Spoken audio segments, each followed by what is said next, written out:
shape the world. We bring you all of this and more on World Business Watch. WION, India's global voice, the channel that brings you the biggest stories from across the world through India's lens. Now available in more than 190 countries worldwide. Because we believe that the world is one. Watch us in Africa, Europe, USA and Canada, South America, Asia Pacific, Middle East and North African regions. Also available on these digital platforms across the world. WION. World is one. The Earth is sending distress signals. Wildfires, droughts, and melting glaciers. Can we reverse the damage? Explore the harrowing effects of climate change. It's a wake-up call. Global emergency. Climate Tracker on WION World is One.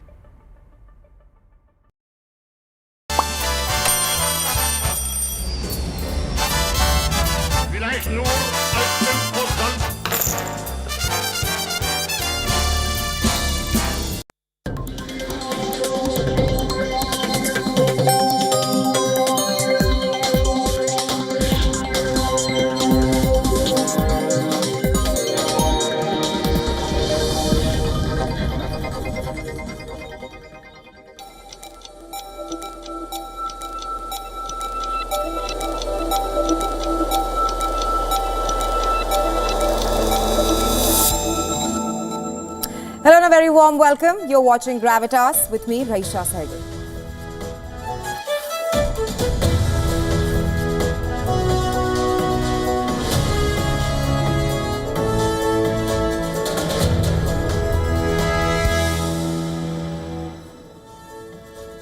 Our cover story tonight, a top Indian Army officer has warned Islamabad that India has the capability to strike every inch of Pakistani territory. He further went on to say that even if Pakistani army relocates its headquarters, it would need to find a very deep hole to hide.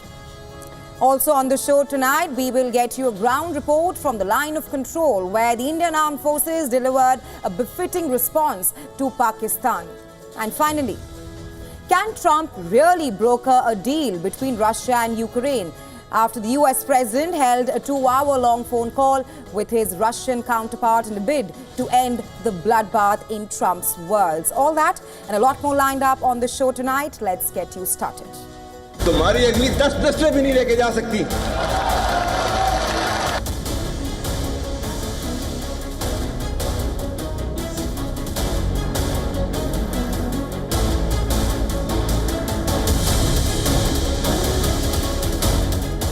तुम्हारी अगली 10 प्रश्न भी नहीं लेके जा सकती।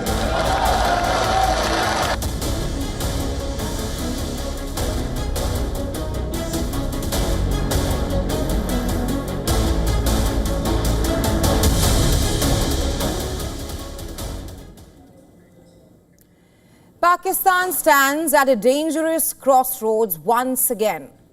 The military's iron fist tightens as the nation teeters on the brink of chaos. History is screaming a warning. When the army calls the shots, democracy dies.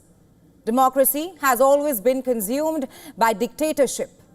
Pakistan's political history reads like a script written by generals. The barracks have always cast a long, chilling shadow over Islamabad's corridors of power. And today, as the country reels from war, economic collapse and political chaos, a very similar question echoes. Will there be a coup in Pakistan again? Pakistan's newly minted Field Marshal Munir has emerged from the battlefield battered and bruised. Under his command, Pakistani armed forces suffered heavy damages inflicted by the Indian military. But now, he has been elevated into the rarest military rank in the country's history. The question on every Pakistani's mind: is Pakistan once again walking into the shadows of a military coup? history offers a chilling reminder. In 1958, Ayub Khan overthrew a democratically elected government and installed himself as a military ruler, becoming Pakistan's first dictator. The coup was bloodless, but its consequences were far-reaching. Civilian rule became ornamental, power wore a uniform. Ayub Khan lost the 1965 war, but self-promoted himself and became the first field marshal. And decades later, the cycle repeated. Musharraf orchestrated the Kargil misadventure. The Pakistani military suffered a humiliating defeat. Indian forces expelled Pakistani soldiers and captured every inch of their land. What does Musharraf do? He overthrew Prime Minister Nawaz Sharif. The script was quite similar. Escalate tensions, exploit chaos, and walk into power draped in nationalistic fervor. The Kargil conflict may have ended in a failure for Pakistan, but for Musharraf, like Ayub, was rewarded at home. And here, in 2025, another general, another war, another defeat. But the army chief has added a new feather to his cap. Field Marshal Munir, the second in Pakistan's history to hold the title after Ayub. Remember, the Pahalgam terror attack happened under Munir's watch. Critics assert he pushed Pakistan into the mess and has now been rewarded with a title that knows no term limits. There's no age set for the field marshal. In other words, the crown is for life. What comes next? Civilian leadership taking orders from Rawalpindi again? Heads I win, tails you lose seems to be the Pakistan Army's motto. Democracy in Pakistan has long been conditional, permitted, not protected. With Munir's elevation, a new chapter begins, or is it just an old story retold, with sharper edges and darker undertones? Will there be a coup again? History does repeat itself in Pakistan, albeit it marches in circles with boots.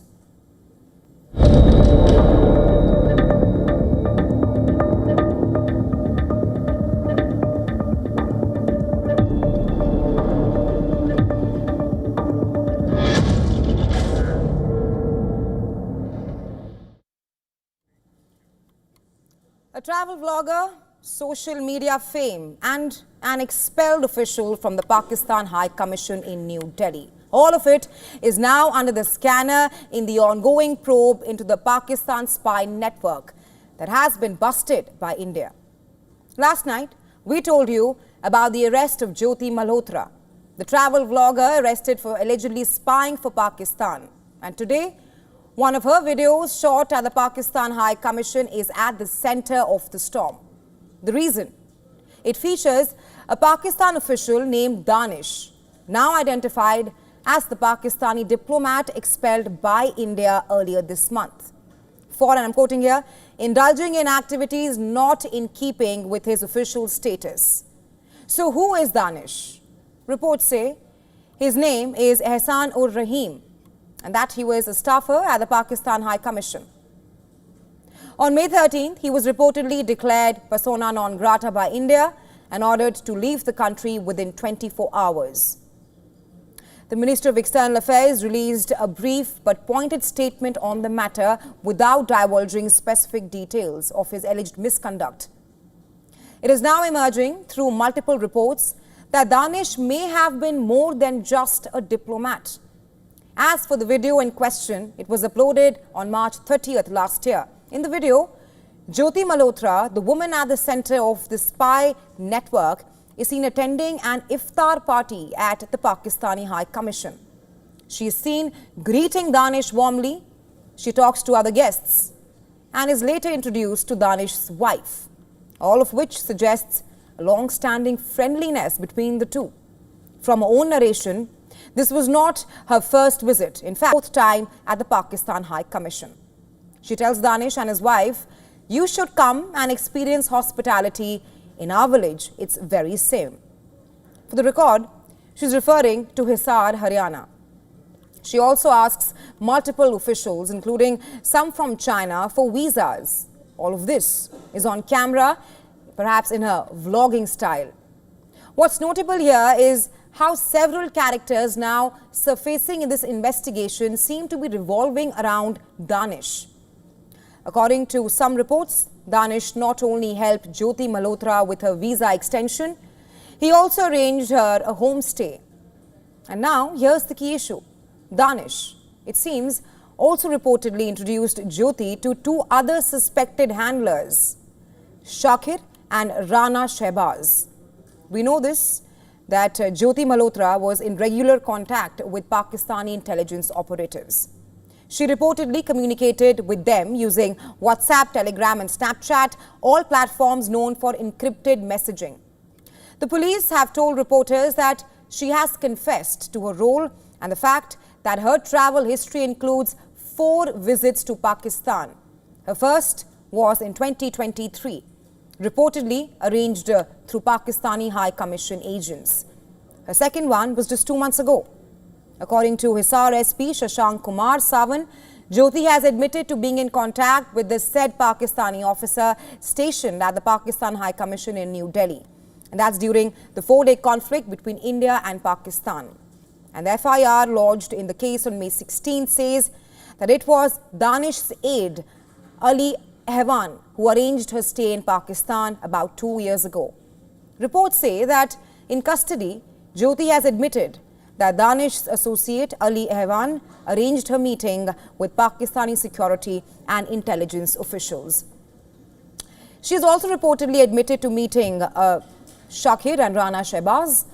She reportedly took Shakir's mobile number and saved it in her phone under the name of Jat Randhawa to avoid any kind of suspicion. She's confessed to then travelling back to India, remaining in constant touch with all the above people and sharing information.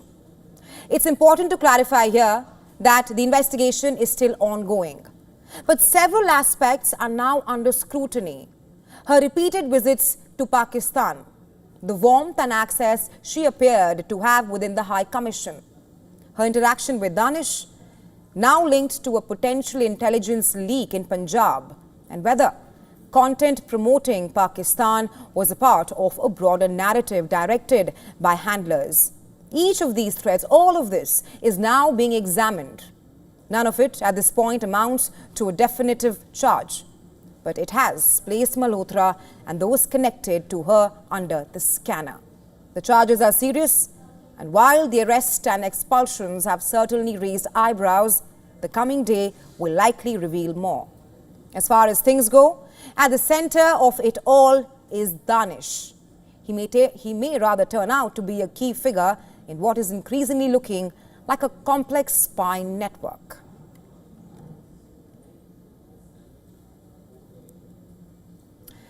Earlier today, we spoke with Ambassador John Bolton, former assistant to the President for National Security Affairs and former US Ambassador to the United Nations. Here's what he had to say about terror state Pakistan.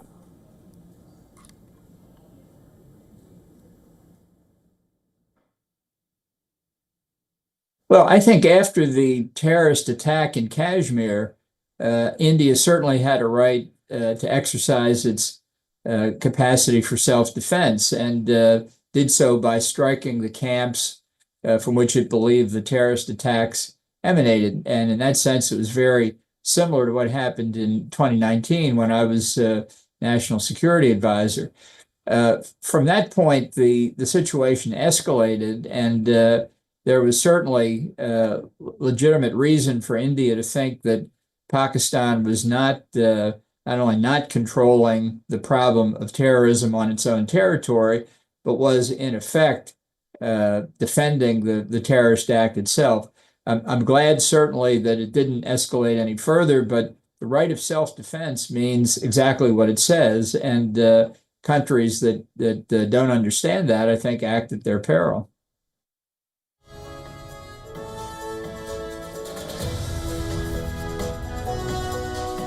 Well, I think there's always a risk of instability when there are long-standing conflicts between two nuclear powers. I haven't seen evidence that the Pakistani nuclear arsenal itself is insecure, and going back 20 years to when I was in the George W. Bush administration, that was something that we followed very closely for obvious reasons. Nonetheless, I think when there are threats of terrorism involved, that everybody should be concerned that these weapons don't get into the hands of terrorists. That's one reason the United States has done what it could to prevent Iran from getting nuclear weapons, because the very severe risk that the government there would provide those weapons to terrorist groups. So I think this is remains a legitimate concern. I think it's something the United States and Pakistan should certainly stay in very careful touch about.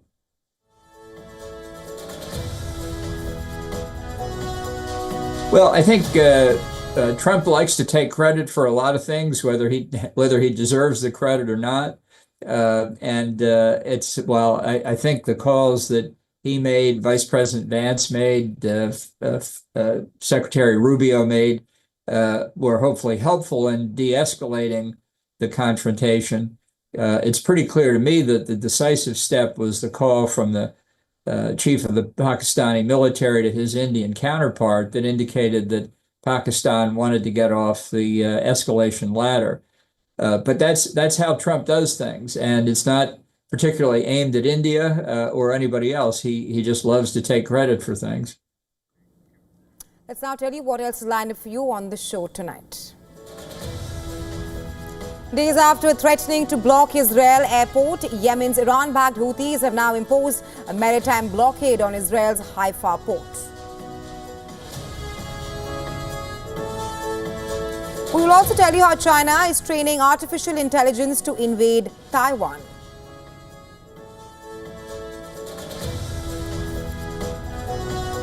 And for all the Indians living in the United States of America, we will tell you how sending money back home could now burn a hole in your pockets.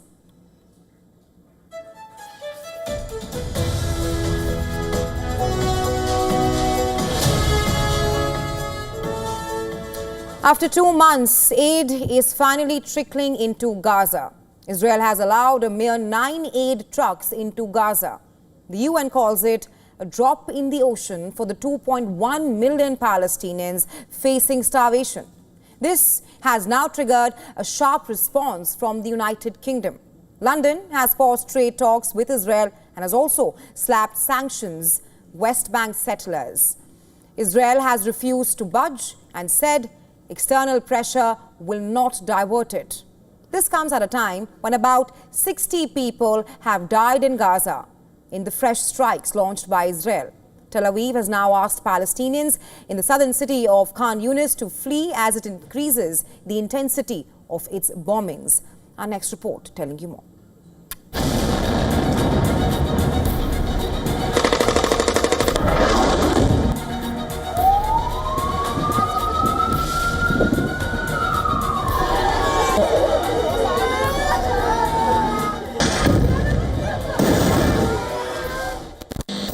Dust.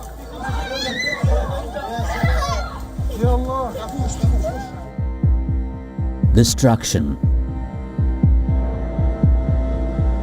Silence. Then another explosion. The Gaza Strip, once teeming with life, now lies in a shambles. Entire neighborhoods reduced to rubble. Hospitals already overwhelmed are now targets themselves. This is a 3-story building. How will they be rescued? There might be children trapped under the rubble. Israeli forces have launched an unprecedented attack on Khan Yunis, ordering mass evacuations and intensifying airstrikes.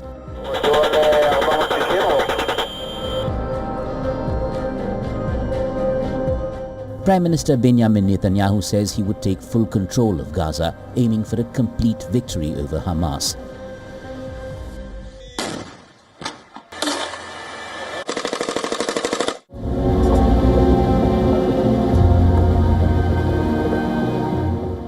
People are fleeing Khan Yunis. Children held their parents' hands as teenagers pushed trolleys through the dirt. It's a journey to nowhere. The Gazans are helpless.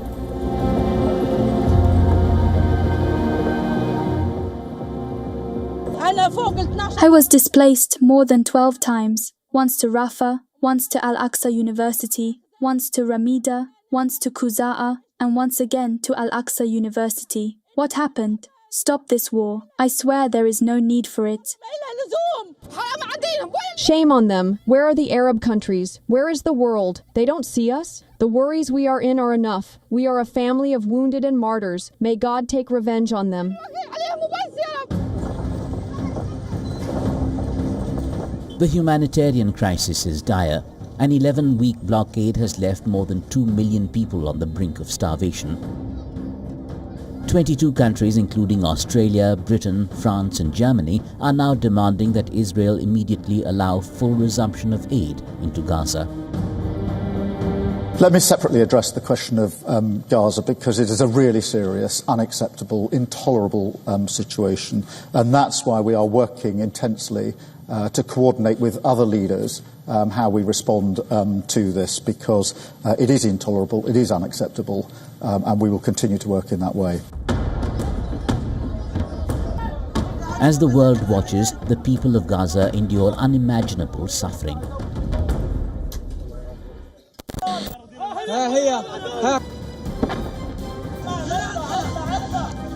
The horror began on the 7th of October 2023 when Hamas launched a terror attack on Israel, killing and abducting civilians. That day set this cycle of devastation in motion. A tragedy for all, with no end in sight. Bureau Report, WION World is One.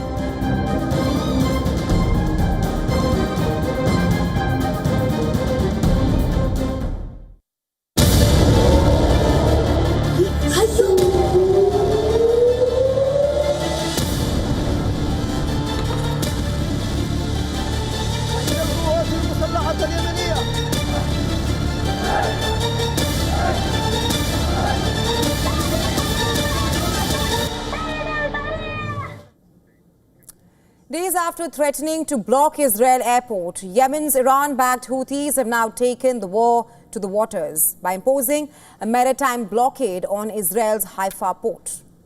The military spokesperson for Yemen's Houthis, Yahya Sari, recently announced that the Haifa port might just be its next target. In his address, he also made it more than clear that the move is in response to Israel's ongoing offensive in Gaza. And I quote him here: "All military decisions and measures related to the Israeli enemy, including support operations and both air and naval blockades, will be suspended only when the aggression against Gaza stops and the siege is lifted." Unquote. This is not the first time that Houthis have expressed their support with the people of Gaza. For one, the Houthis have continued to fire missiles at Israel, including on Ben Gurion Airport near Tel Aviv. Although they have agreed to halt attacks on U.S. ships, courtesy a recent ceasefire deal formulated by U.S. President Donald Trump. In response, Israel has carried out strikes, including one on May 6th, that damaged Yemen's main airport in Sana'a and killed several people. Just last week, Houthis held a massive rally in capital Sana'a, attended by almost 1 million people supporting the Gaza cause. Meanwhile, Israel's Prime Minister Benjamin Netanyahu announced earlier that his country will take control of all of Gaza as a part of a heightened offensive against Hamas. And the tensions seem to be escalating ever since, be it Houthis attacking Israeli ships right after the start of the Gaza conflict in 2023, or them vowing to aggravate measures against Israel should it refuse to curb its military offensives and lift aid blockade immediately. Just for context here, the Israeli occupation forces resumed the offensive on Gaza on 18th March, launching airstrikes across the strip. This is in violation of the ceasefire agreement, which lasted nearly 60-odd days. And the situation in Gaza is worsening with every passing day, because food, water and essential supplies needed for basic survival are depleting, pushing people to the brink of a famine.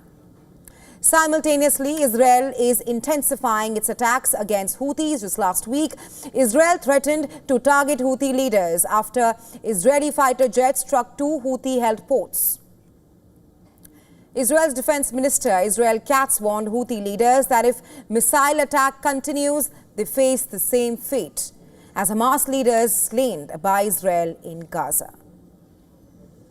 As we said, if the Houthis continue to fire missiles at the state of Israel, they will be severely damaged, and the leaders will also be damaged, just as we did to Daif and the Sinwars in Gaza, to Nasrallah in Beirut, and to Haniyeh in Tehran. So we will also do to Abdul Malik al-Houthi in Yemen.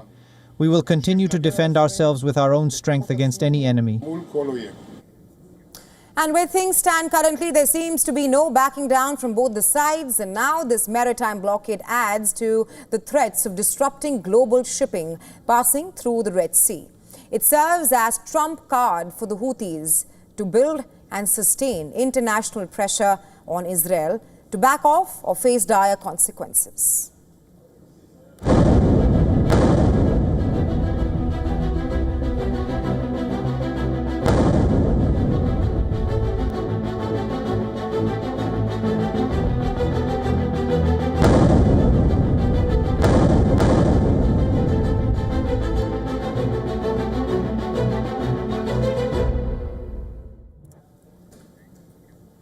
Can the US president broker peace between Ukraine and Russia?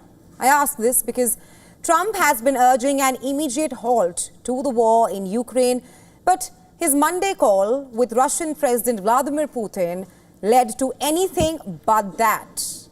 Instead of pushing Russia for a ceasefire, Trump, it seems, has backed away from new sanctions and accepted Putin's proposal for months-long negotiations.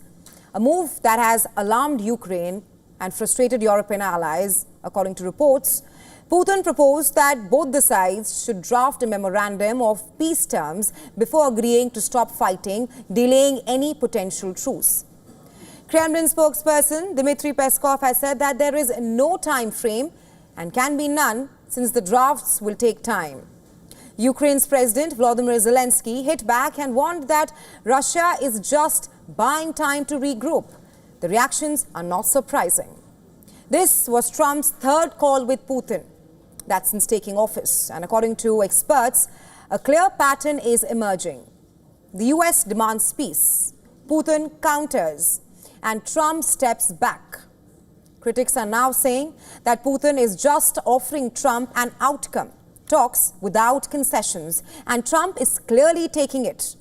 Meanwhile, Russia's conditions remain unacceptable to Ukraine, including bans on Western weapons and military recruitment from the European perspective. So, from the war is much closer from the European perspective. Leaders had planned coordinated sanctions with the US, but after Trump's phone call with Putin, that plan collapsed. The EU has imposed its own sanctions, albeit limited. They have acknowledged that the procedure is becoming harder without US backing. Take German Defense Minister Boris Pistorius' response. He says that Russia is clearly playing for time. He says that EU might tighten the sanctions screw and there must be consequences. For months now, European leaders have expressed concern that Trump would abandon Ukraine to a shotgun peace agreement, and on Putin's terms, that fear began to feel more real last night. That's when the US president signaled that he was done trying to broker a deal between Russia and Ukraine and putting pressure on Moscow. One surprise from the Trump-Putin call, if you may wonder, well, it is a possible mediation role for the Vatican. After the call with Putin, Trump suggested that ceasefire talks between Moscow and Kiev should take place in the Vatican, hosted by Pope Leo XIV. Is this feasible? Possibly.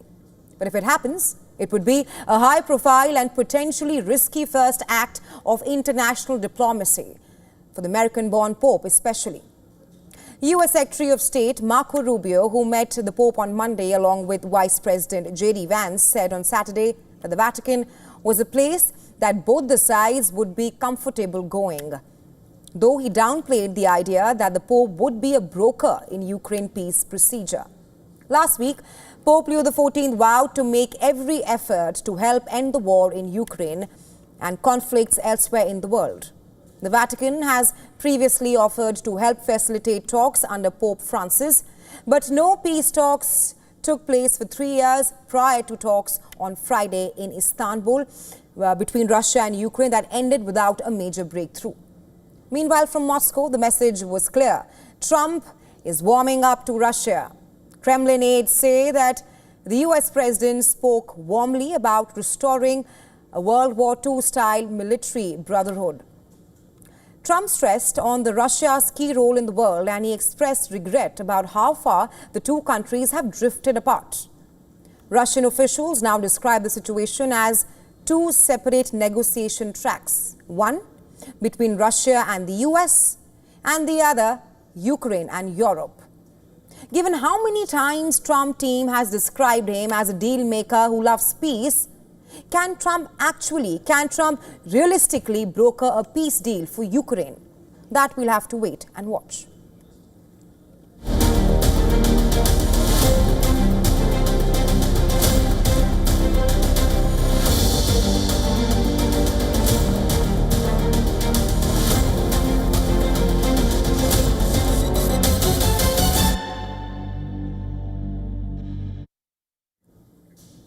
This Thursday, over 200 guests will arrive at the Trump National Golf Club in Virginia for a lavish dinner hosted by US President Donald Trump. But these guests are not diplomats or political leaders or political insiders. They are crypto investors. Specifically, the top buyers of the Trump meme coin launched by the US President himself just hours before his January inauguration. The event promises more than just fine dining. The 25 biggest investors in the meme coin will enjoy exclusive perks, including a personal meeting with Trump and a guided tour of the White House. One promotional site called it the most exclusive invitation in the world, teasing, "Are you in?" So this dinner is more than a social gathering. It appears to be a fusion of business and politics. The US president's crypto coin has reportedly delivered massive profits. Data from a data analytical firm shows that Trump and his allies have garnered $320 million in trading fees. Critics warn that this monetized access to the White House opens the door to foreign influence through digital currency. Many of the early investors have reportedly already started selling off their coins after the May 12th deadline for securing a dinner in White passed. In March, Trump issued an executive order to create a strategic Bitcoin reserve for the US government, what the official White House fact sheet describes as positioning the United States as a leader among nations in government digital asset strategy. The Trump family has also made gains into the digital finance world. Trump's sons, Eric and Donald Jr., are co-founders of World Liberty Financial, which is a crypto venture that launched in September. One of their partners is Zach Witkoff, the son of Trump's advisor, Steve Witkoff. Meanwhile, another Trump-backed company led by Trump's eldest sons, American Bitcoin, plans to list on the New York Stock Exchange, promising to lower Bitcoin mining cost in the United States. As money, politics and digital assets become more entangled, some U.S. lawmakers are sounding the alarm. Senators Adam Schiff and Elizabeth Warren reportedly wrote a letter to the Office of U.S. Government to investigate and probe what they called the selling of access to the presidency, claiming that the American people deserve assurance that access to the U.S. president is not being offered for sale to the highest bidder in exchange for the president's own financial gain.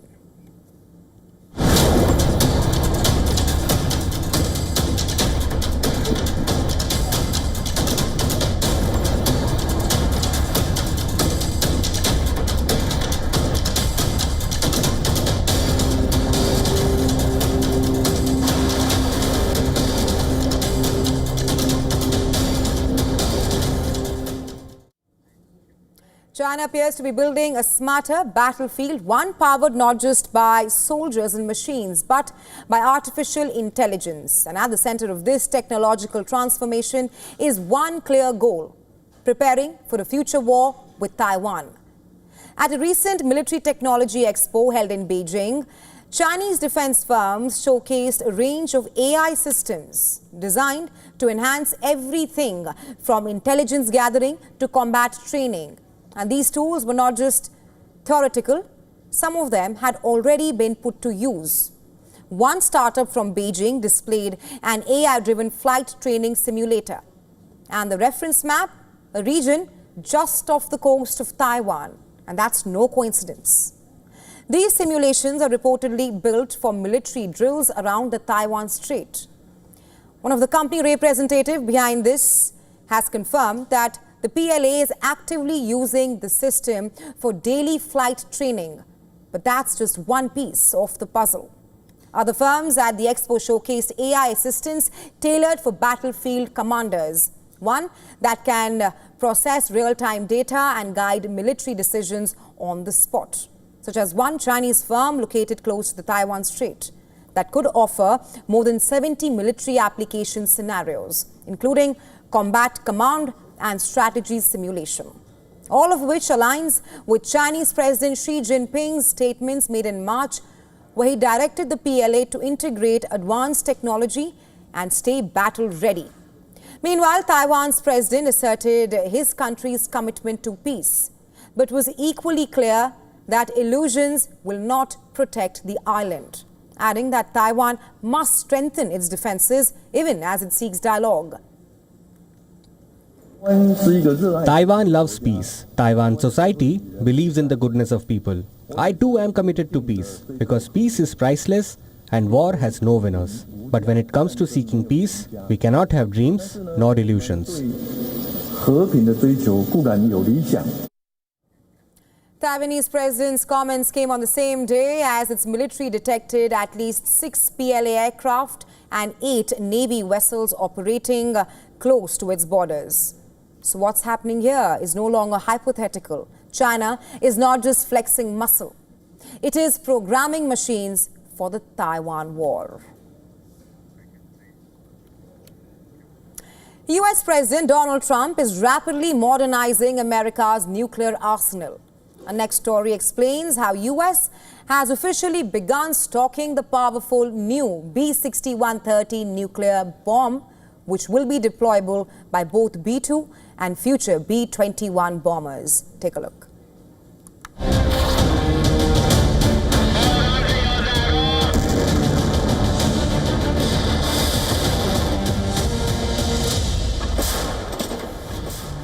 Tension crackles across continents. Old alliances are tested.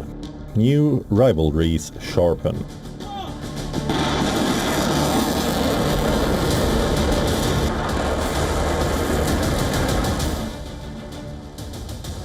Wars rage in Ukraine and West Asia. Tensions between nuclear-armed rivals in South Asia.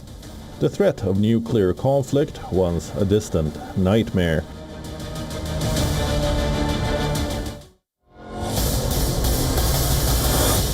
Now looms over every diplomatic table. The world is bracing for a new era, one where the balance of power is measured in kilotons. And the shadow of annihilation grows ever darker.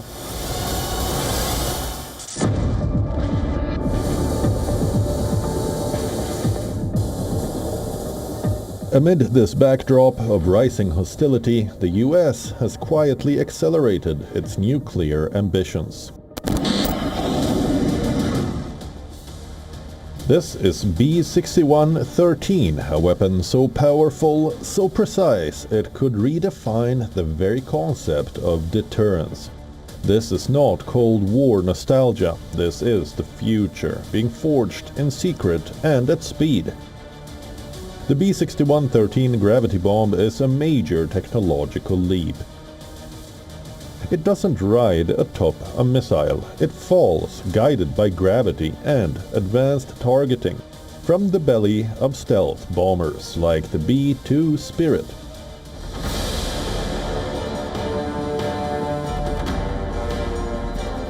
So how destructive is the new B-6113 gravity bomb? Well, it's devastating.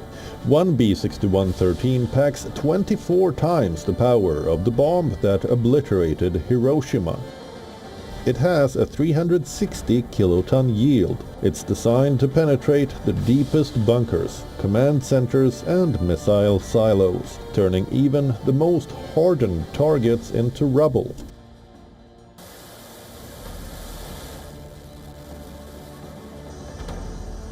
The US nuclear arsenal currently includes over 3,700 active warheads. It is a mix of intercontinental ballistic missiles, submarine-launched missiles, and strategic bombers.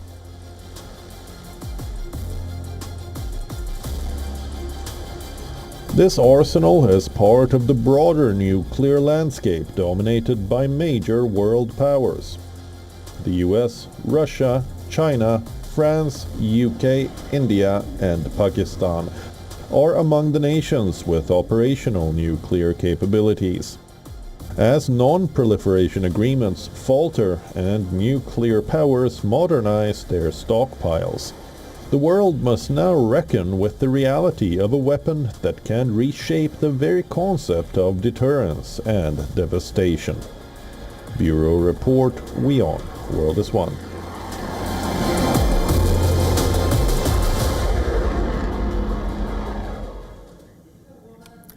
A powerful tsunami could threaten large parts of US. Researchers have estimated that there is a 15% chance of an earthquake greater than magnitude 8.0 hitting in the next 5 decades. Our next report telling you more.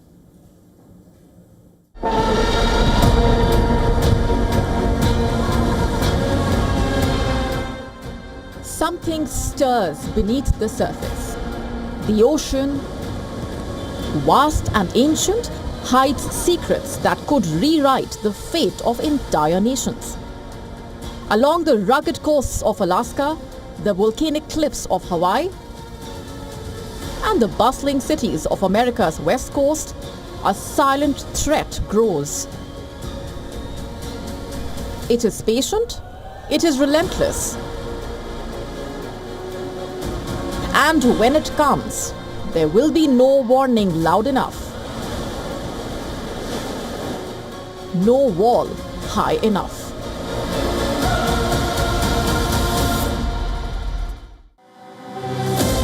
Imagine a wall of water taller than skyscrapers racing towards the shore with the speed of a jet.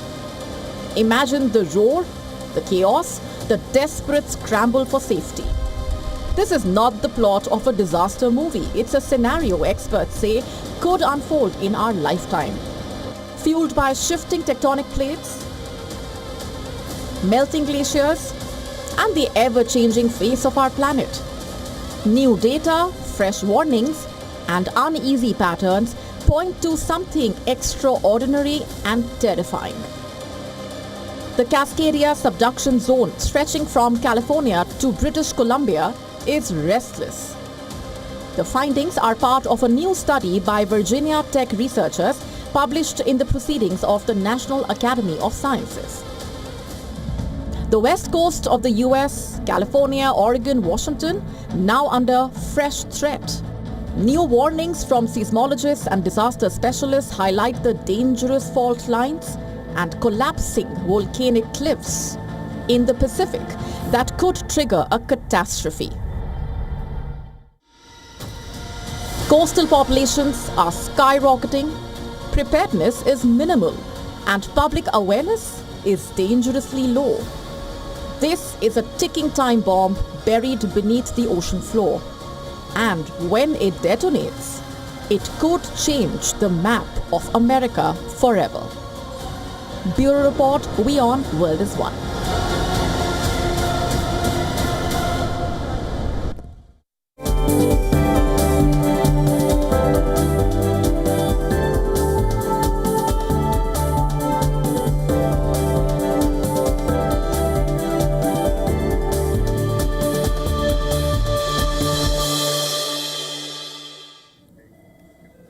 Today on World Bee Day, we celebrate one of nature's most important workers, the bee. These tiny pollinators play a huge role in our food systems, biodiversity, and the health of our planet. But their survival is under serious threat, and not just from habitat loss or pesticides. Two modern dangers are emerging as unexpected enemies of bees: war and microplastics. This also includes the war in Ukraine, which has forced countries to grow fewer crop types, leaving pollinators without diverse food throughout the season. Loud blasts also disrupt the bee navigation, while smoke and pollutants from burning fuel and debris contaminate the air and plants the bees depend on. The report named Emerging Threats and Opportunities for Conservation of Global Pollinators identified 12 new threats that could accelerate pollinator losses within the next decade. The research found microplastic particles contaminating beehives across Europe. Other revelations include artificial light from street lamps, which has been found to reduce flower visits by nocturnal pollinators by 62%. The study also shows that antibiotics used in agriculture can potentially reach the beehives, further impacting bee behavior and health. Thus, identifying new threats and finding ways to protect pollinators, which is early, is a key to prevent further major declines. According to experts, this is not just a conservation issue because pollinators are central to our food systems, climate resilience, and economic security. The bottom line is this: protecting pollinators means protecting ourselves, and there are various ways to do that. To name some: number one, stronger laws limiting antibiotic pollution, transitioning to electric vehicles, reduce air pollution, and finally, breeding crops with enhanced pollen and nectar.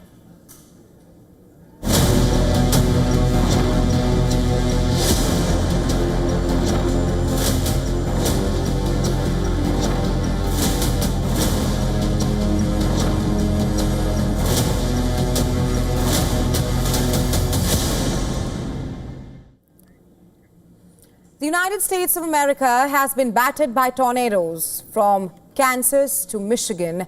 Entire towns have been shredded in seconds, homes ripped from their foundations, and vehicles tossed like toys. Scientists warn that this is not a freak season, but a glimpse of our new normal.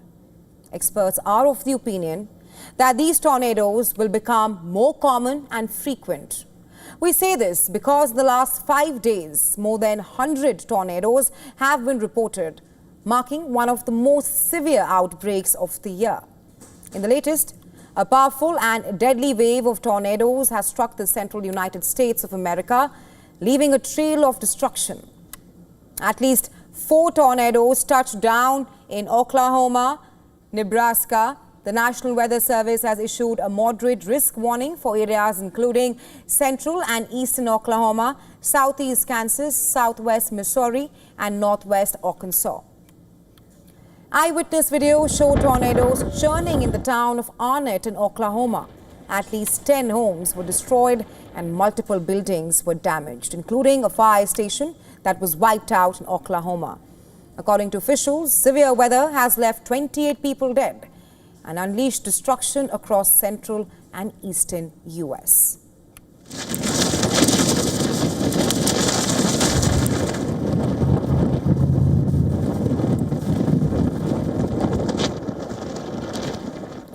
A tornado also ripped through the town of Grinnell in the U.S. state of Kansas, damaging several homes, falling trees, and electrical poles.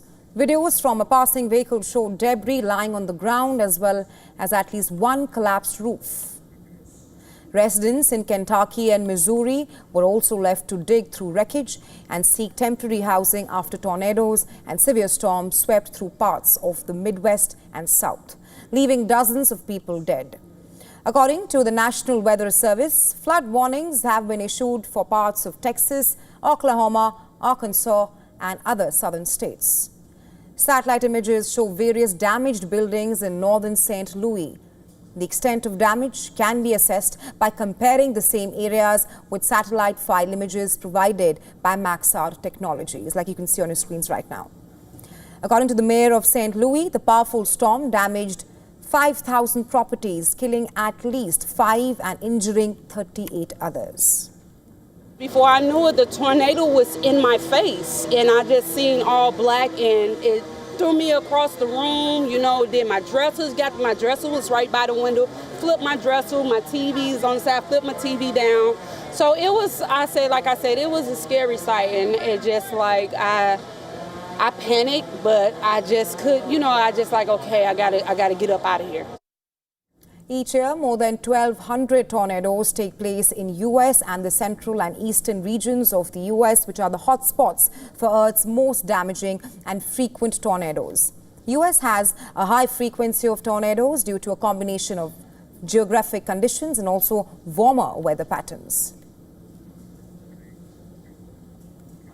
Could you possibly imagine a world without the internet? Well, a section of youth in the United Kingdom seem to be aspiring just that, wondering where this Wi-Fi is not just weak, but non-existent to begin with. A new UK-based survey says almost half of young people would rather live in a world where the internet does not exist at all. The research reveals that nearly 70% of 16 to 21-year-olds feel worse about themselves after spending time on social media. Interestingly, almost 50% have vouched to support a digital curfew, self-imposed that too, that would restrict their access to certain apps and sites past 10 p.m. While 46% said that they would rather be young and free in a world without the internet altogether. 42% admitted to lying to their parents about what they do online. All in all, the study conducted by the British Standards Institution paints a rather worrying picture of how the youth perceive their online experiences, which clearly impacts their perception of themselves. This adds up given the slew of countries such as Australia and New Zealand, which either have already banned or seeking to ban social media apps. For those under 16, as a means to regulate the reach of digital content. And these findings are only timely because the UK government considers potential measures to regulate social media use among young people, such as mandatory cut-off times for certain apps, among others. However, is it enough? Perhaps not, as experts argue that while a digital curfew could be helpful in certain ways, it isn't a foolproof measure to protect the young from the risks they face online. They further say it is upon companies and government to ensure that the young are using much safer and less addictive sites.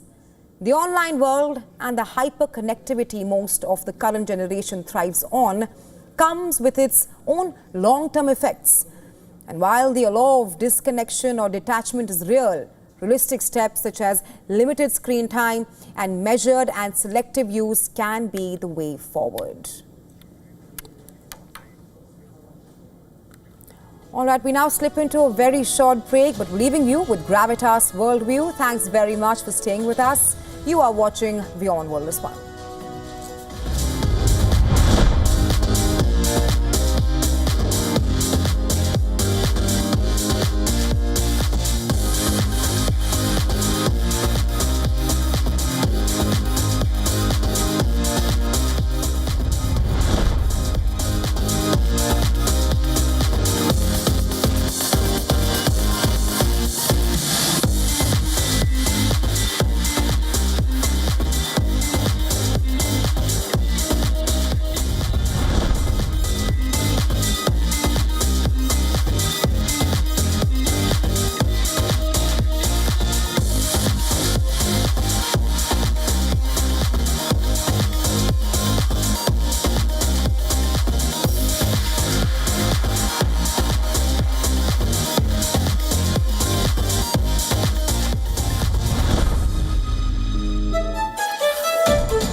To bring the benefits of the Subhash Chandra Show to your educational institution, teachers and students, send an invitation to Juhi Jha at juhi@such.org.in. WION WION, India's global voice, the channel that brings you the biggest stories from across the world through India's lens. Now available in more than 190 countries worldwide. Because we believe that the world is one. Watch us in Africa, Europe, USA and Canada, South America, Asia Pacific, Middle East and North African regions. Also available on these digital platforms across the world. WION. World is one.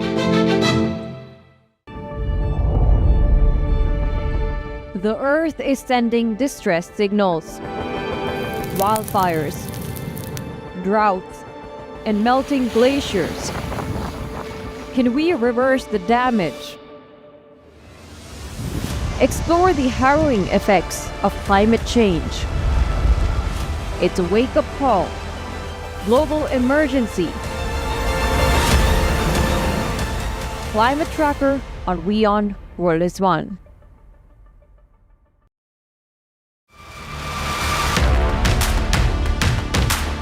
Imagine a world where owning your dream asset is just a click away, where wealth is no longer exclusive to the few.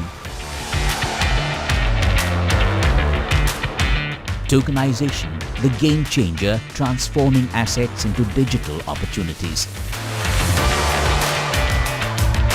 A revolutionary technology opening doors to a new era of investment.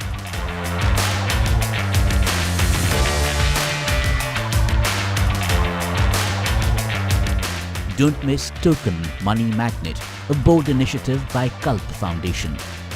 Only on WION World is One.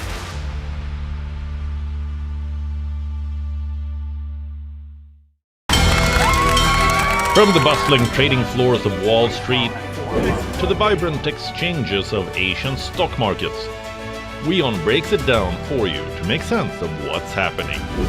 As we reveal the key factors behind events, strategic battles, and the game-changing business decisions that shape the world. We bring you all of this and more on World Business Watch.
Welcome back and thank you for staying with us. This is WION World is One. We are glad you're watching. Time now for Pulse. I'm Eric Njoka. Let's begin with the headlines.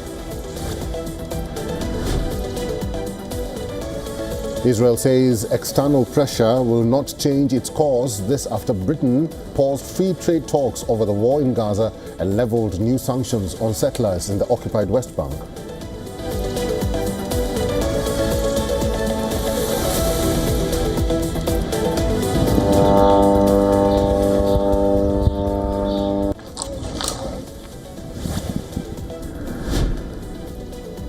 Hamas claims no serious negotiations over a ceasefire in Gaza and the release of hostages have taken place since the weekend. Says presence of Israeli delegation is a blatant attempt by Prime Minister Netanyahu to mislead global public opinion.